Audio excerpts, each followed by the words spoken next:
"I don't believe it," muttered Gordon furiously. "What's Thomas got that an important engine like me hasn't? Tell me that. Gallivanting off to museums. Bah! He is old," said James. "If the Fat Controller says he can be a museum piece, why should we worry?"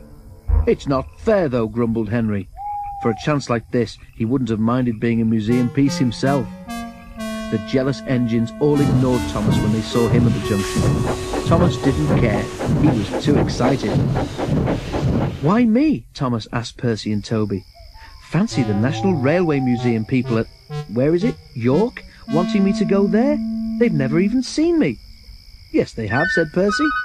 "On television," added Toby. "The Fat Controller told us about it."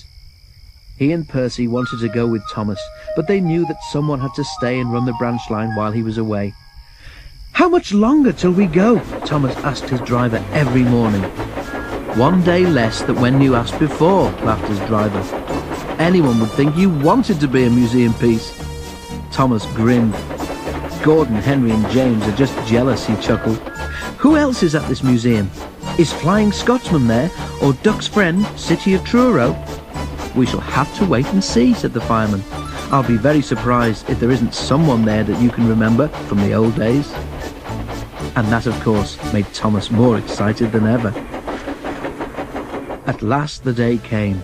A large crowd came to the junction to see Thomas off, and the Fat Controller was there too. "Goodbye, Thomas," he said.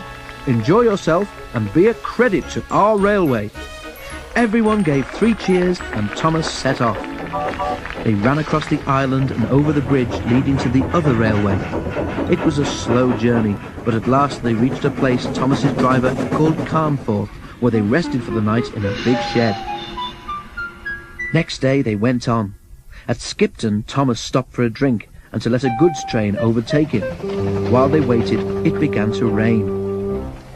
In a signal box a little way ahead, the signalman opened his level crossing gates for Thomas and set his signals to clear. Suddenly he heard a crack and then a rattle from the level crossing. The lock on a gate had broken and the wind was swinging the gate across the rails. Steam appeared above the trees as Thomas drew near.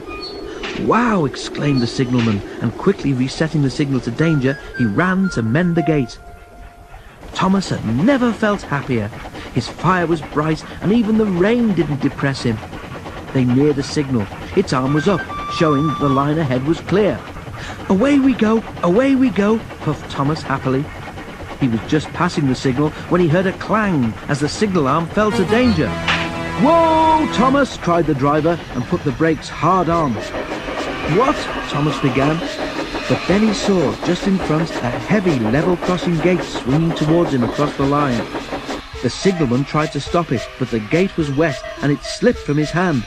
"Oh!" groaned Thomas as he skidded along the rails. "Help! I must stop!" But the rain had made the rails slippery and he couldn't. He slithered helplessly. He was still moving when he reached the level crossing. With a loud crack, the gate broke against his buffer beam. "Ouch!" said Thomas, and stopped. The signalman ran to his telephone and then directed Thomas into a siding where an inspector examined him. His buffer beam was bent and one of his buffers was broken. "You can't go on like that," said the inspector. "Not on the railway anyhow." "But I'm supposed to be in York tomorrow," wailed Thomas. "I know that," said the inspector. "Never mind. Leave it to me, and I'll see what can be done." And with that, Thomas had to be content.